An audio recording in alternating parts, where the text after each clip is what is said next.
देखिए, जेईमेन्स 2021 का नोटिफ़िकेशन आ चुका है।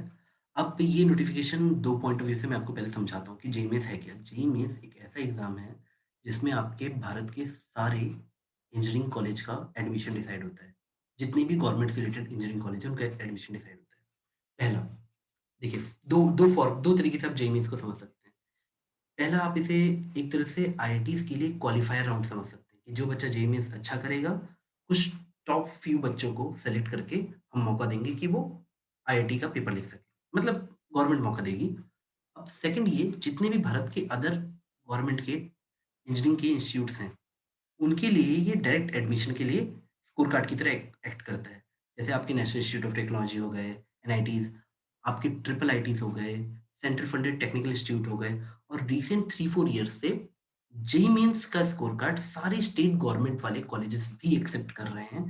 तो मतलब it won't be a understatement to say that JEE Mains is the universally accepted score card for engineering admission. ठीक है, अब आगे बढ़ते हैं। पहले जब आप नोटिफ़िकेशन खोलोगे तो आपको लगेगा फॉर्मेट चेंज हो गया, फॉर्मेट चेंज हो गया। लास्ट ईयर 25 क्वेश्चन आते थे सेक्शन ए में, और वो एमसीक्यू होते थे with single choice correct. Last year single choice correct था। अभी यहाँ सिर्फ एमसीक्यू लिखा है, बट उसका मतलब वही है। देखिए, कई बार मल्टीपल चॉइस जब होता है, एमसीक्यू रहता है, तो कई बार मल्टीपल चॉइस करेक्ट भी हो सकता है और सिंगल चॉइस करेक्ट भी हो सकता है। तो वो ये नहीं लिखा है कि सिंगल चॉइस करेक्ट है कि मल्टीपल चॉइस करेक्ट है, but going by the convention we are assuming this is first 20 questions will be single choice objective question with negative marking. Section B को लास्ट ईयर से थोड़ा change किया गया है। Last year क्या था, आप 5 क्वेश्चन न्यूमेरिकल वैल्यू टाइप के करते थे कि लाइक आपका आंसर आता था 18.2, 14.28, इस टाइप का, और वैल्यू आप लिखते थे वहाँ पे। लेकिन इस साल उन क्वेश्चंस को बढ़ा के 5 से 10 कर दिया गया है। लेकिन इसमें से आपको सिर्फ 5 क्वेश्चन करने हैं। तो टेक्निकली आपके पेपर में ईच सेक्शन में 30-30-30 क्वेश्चन दिखेंगे, और आपको सेक्शन ए पूरा अटेम्प्ट करना है, और सेक्शन बी में 10 में से एनी 5 करने हैं, एनी 5, आपको सारे नहीं करने हैं। अब बहुत सारे लॉजिक सोच रहे हैं ऐसा क्यों किया, मैं एक्सप्लेन करता हूँ। देखो बेटा, होता क्या है, आप ना गवर्नमेंट को सोचो, they want to create a very inclusive policy for every kid.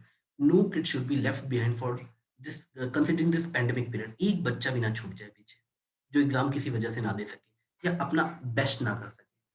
अगर आपके पास 10 क्वेश्चन हैं सेक्शन बी में, तो बेटा हो सकता है इस साल गवर्नमेंट में, आई पर्सनली फील कि government is not in confident position to say कि they have done justice to students पढ़ा के। इस साल कोई ऐसा नहीं कह सकता कि हाँ भाई, वी हैव गिवन और डन आवर बेस्ट शो। तो गवर्नमेंट, जैसे हो सकता है कई टॉपिक बच्चों को पूरे ना समझ आएँ, खुद से पढ़ के या ऑनलाइन वीडियोज़ के थ्रू या जो भी है। तो गवर्नमेंट उनको एक स्पेस देना चाहती है कि आप इन 10 में से कोई भी 5 क्वेश्चन कीजिए जो आपको बेहतर तरीके से समझ आए। तो एक तरह से आपको मोर फ्रीडम दिया गया है टू एक्सप्रेस योरसेल्फ। तो पर्पज़ ये है, क्यों उन्होंने 5 क्वेश्चन करने को बोला है एनी 10, मतलब उस 10 में से एनी 5 क्यों बोले गए हैं, ये पर्पज़ है। कि हाँ, कि बच्चा हो सकता है उसको थर्मो ना समझ आई हो, लेकिन हो सकता है उसे रोटेशन समझ आ गई हो। अगर 11th का कोई टॉपिक रिवाइज़ कर रहा हो, या 12th में हो सकता है उसको इलेक्ट्रोस्टैटिक्स नहीं समझ आया हो, पर मैग्नेटिज़्म समझ आ गई हो खुद से पढ़ के, इसलिए थोड़ी-सी फ्रीडम दी है। इसलिए ऐसा किया गया है। इसका purpose to be for better reaching the students है कि हर बच्चा किसी तरह इंक्लूड हो जाए पेपर देने के, पार्टिसिपेशन बढ़ाना है हर सेंस में। और इसी को देखते हुए उन्होंने क्या किया है, एग्ज़ाम डेट्स पे आते हैं बेटा। एग्ज़ाम डेट्स लास्ट ईयर 2 होते थे। जनवरी में हो गया था, और फिर कोविड की वजह से लास्ट ईयर थोड़ा-सा अटकते-अटकते सितंबर में हुआ। लेकिन this year they have they have been very considerate. बेटा, हर स्टेट की अलग समस्या हो सकती है, कहीं पे लॉकडाउन चल रहा हो, कहीं पे हो सकता है वो, मतलब अलग-अलग तरीके से हो सकता है बिहेव कर रहे हैं वो लोग, कि जैसे हो सकता है उनका स्टेट बोर्ड का एग्ज़ाम अलग हो।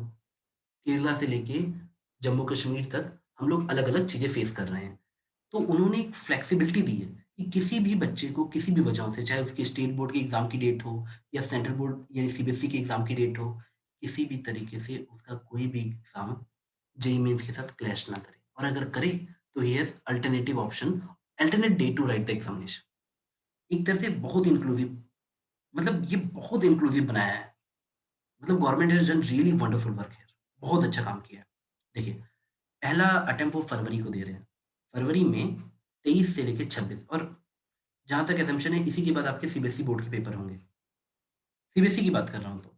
अब देखिए बेटा, एक चीज़ समझ लीजिए कि भले ही वो आपको 4 ऑप्शन दे रहे हैं, 4 ऑप्शन आपके पास हैं, फरवरी वाला, मार्च वाला, अप्रैल वाला, बट आप इसको अप्रैल वाला, मई वाला, आपके पास 4 ऑप्शन है, पर इतना समझ लीजिए अच्छे से कि इसमें से कोई एक बेस्ट, जैसे मान लो आपने सारे पेपर दिए और सब में अलग-अलग परसेंटाइल आई, जिसमें हाईएस्ट होगी, जैसे किसी एक में आपकी 98 आ गई या 99.6 आ गई, तो 99.6 वाली कंसीडर होगी, कम वाली को वो काउंट ही नहीं करेंगे, वो गई, लेफ्ट आउट।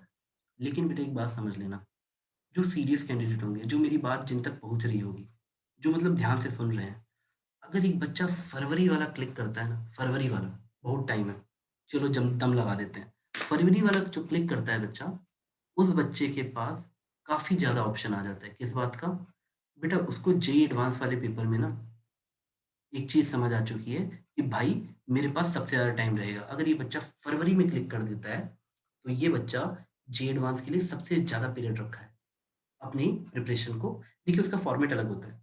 तो जो फरवरी में क्लिक करेगा ना, वो उसका सर से प्रेशर चला जाएगा। भाई there is no burden on his shoulders कि लाइक मैं क्वालीफाई करूँगा कि नहीं, या वेदर मतलब मेरी क्या प्रिपरेशन के लिए मेरे पास टाइम है कि नहीं। अगर कोई बच्चा अपना सोचो ना उसकी लाइफ़ कितनी अच्छी है उस बच्चे की। फरवरी में क्लिक किया एग्ज़ाम, फरवरी में जेईई मेंस बहुत बढ़िया कर दिया। बाकी भी दे, कोई मना नहीं कर रहा कि सारे पेपर मत दो, आप सारे दो। पर अगर एक बच्चा फरवरी में क्लिक कर गया, तो अपना वो बोर्ड पे ध्यान ध्यान देगा अच्छे से। फिर उसके बाद वो अपने जेईई एडवांस की तैयारी में लग जाएगा और फ्लो में जेईई मेंस के पेपर बाकी भी देता रहेगा। लेकिन एक बच्चा जो ये सोच रहा है कि चलो कल देखेंगे, फरवरी वाले में क्या है, फॉर्म ही नहीं भरते हैं, मतलब या फॉर्म सबका साथ में भरना है, फॉर्म पे अलग आते हैं। वो सोचेगा कि फरवरी वाला अच्छे से नहीं देते हैं, मार्च वाला देंगे, फिर अप्रैल वाला देंगे, फिर बाद में देख मेरा तो मई क्लिक करेगा। एक बच्चा बोलेगा मेरा तो मई क्लिक करेगा, आखिरी वाला हमेशा मेरा चलता है, मैं हमेशा आखिरी में सेलेक्ट होता हूँ। बेटा देखो, लास्ट ईयर के ऑब्जर्वेशन से बता रहा हूँ बेटा, ये फैक्ट होता है, कई बच्चे पहले वाले में ज़्यादा अच्छा करते हैं, कई बच्चे दूसरे में ज़्यादा अच्छा करते हैं। और लास्ट ईयर कई बच्चों ने देखा कि ज़्यादा टाइम मिलने के बावजूद सेकंड राउंड में बहुत टाइम मिल गया, जेईई मेंस के सेकंड पेपर में, बट कई बच्चों का स्कोर नीचे आया। तो आप ऐसा नहीं कह सकते कि आपका पहला अच्छा जाएगा कि दूसरा अच्छा जाएगा। बट बेटा जितने बच्चे ना आईआईटीज़ की दहलीज पे जा पाए, वो वही बच्चे थे जो जनवरी वाले यानी पहले पेपर में ये श्योर थे कि उनको आईआईटी लिखने को मिलेगा। तो आप लोगों से एक सिंपल सी बात है बेटा, देखो मई वाला पेपर ना आखिरी तक निकला, तो हो सकता है ना आप जब जेईई एडवांस का पेपर 1 महीने बाद या 25 दिन बाद होगा ना, तो आप उतने कॉन्फिडेंट नहीं होंगे अपने आप पे, या आप उतनी जस्टिस नहीं कर पाएँगे कि आप जेईई एडवांस को अच्छी रैंक पुल अप कर सकें। तो आप लोगों से सिंपल सलाह है, मतलब आप लोगों को सिंपल सलाह है कि किसी तरह फरवरी पे टारगेट करो। और बाकी देंगे, सब अच्छे से देंगे, पर फरवरी पे टारगेट करो और अपना बेस्ट देने के लिए। देखिए, एक और चीज़, लास्ट ईयर भी ये 2 शिफ्ट में हुआ था पेपर। एक मॉर्निंग शिफ्ट में और एक इवनिंग शिफ्ट में। मॉर्निंग शिफ्ट है 9 एएम टू 12 पीएम और इवनिंग शिफ्ट है 3 पीएम टू 6 पीएम। एक और चेंज इस साल आया है, just to make it more and more, मतलब to reach out to every student, वो लैंग्वेजेस को जेईई मेंस में इंक्लूड कर रहे हैं। लाइक आप हिंदी में, इंग्लिश में, कन्नड़ में, तेलुगु में, आपकी जो भी वर्नाकुलर लैंग्वेज है, आप उसमें भी जेईई मेंस का पेपर दे सकते हैं और ये फॉर्म में आप भरेंगे। अब देखिए मैं फॉर्म पे आता हूँ। रजिस्ट्रेशन विंडो आपका स्टार्ट हो रहा है 16th दिसंबर से, ठीक है? अब 16 दिसंबर से आपका रजिस्ट्रेशन विंडो स्टार्ट हो रहा है और आपके पास देखिए लास्ट डेट जो रजिस्ट्रेशन की है वो है 16 जनवरी। बट बेटा ट्रस्ट मी, जितने सिंसियर बच्चे हैं जो they are serious for IIT, they don't want कि लास्ट टाइम का पैनिक हो, they will be done with registration before 20th दिसंबर और 25 दिसंबर एट मैक्स। हाँ, फिर भी कुछ जो आखिरी में बच्चे जागते हैं, उनको ना 1 दिन एक्स्ट्रा दिया है कि 17 को फीस पेमेंट कर सकते हैं, 17 जनवरी को। और देखिए, बहुत सुंदर तरीके से उन्होंने फ्लेक्सिबिलिटी दी है। अगर आप नोटिफ़िकेशन को अच्छे से पढ़ेंगे, मैं डिस्क्रिप्शन में डाल दूँगा नोटिफ़िकेशन की लिंक, आप उसको फिर से अच्छे से पढ़ लीजिएगा। उन्होंने बहुत ही बेहतरीन तरीके से ना आप जैसे लॉगिन करोगे ना अपना रजिस्ट्रेशन को, तो वो सिंगल विंडो यूज़ होगा सारे एग्ज़ाम के लिए, जेईई मेन 1, 2, 3, 4, आप एक बार में सारा पैसा दे सकते हो सारे एग्ज़ाम का। किसी का मन किया नहीं सर 2 ही पेपर देंगे सर, अच्छे से देंगे 2 पेपर, पहला और दूसरा, फरवरी, मार्च वाला। बट आपको फिर फरवरी वाला देने के बाद समझ आया अभी तैयारी पूरी नहीं हुई है, मई में देंगे, तो आप उसी पैसे को फॉरवर्ड करवा सकते हो। या आपको लगा सर फरवरी वाला क्लिक कर गया, अब मार्च वाले मेरे पैसे वापस करवाओ। तो एनटी आपको ये सहूलियत भी दे रही है कि भाई, यानी दे डज़न्ट वांट कि एक बच्चा पैनिक हो, क्योंकि देखो बेटा, आप ना फीस भर सकते हो सकता है, पर आप अगर हर बच्चे को इंक्लूड करना चाहते हो ना, तो शायद किसी एक बच्चे के लिए रजिस्ट्रेशन अमाउंट भी बड़ी चीज़ होगी कि वो चारों का रजिस्ट्रेशन ना दे पाए। तो गवर्नमेंट ने बहुत ही प्यारा तरीके से ऐसा मतलब सबको इस तरह से इंक्लूड किया है ना कि कोई किसी भी वजह से आर्थिक वजहों पे, लोकेशन के फैक्टर पे या किसी अदर फैक्टर से कोई रह ना जाए। तो इतने अच्छे प्लान के तहत आपके लिए पैंडेमिक में 21 में जेईई मेंस का फॉर्मेट रखा गया है। मैं आप लोग को दिल से ऑल द बेस्ट करता हूँ और रजिस्ट्रेशन थोड़ा समझदारी से किसी सीनियर को साथ में लेके या पूरा पढ़ते हुए करिएगा। बेटा all the best for exams. चलो थोड़ा लगते हैं। मैं वीडियो क्लोज़ करता हूँ।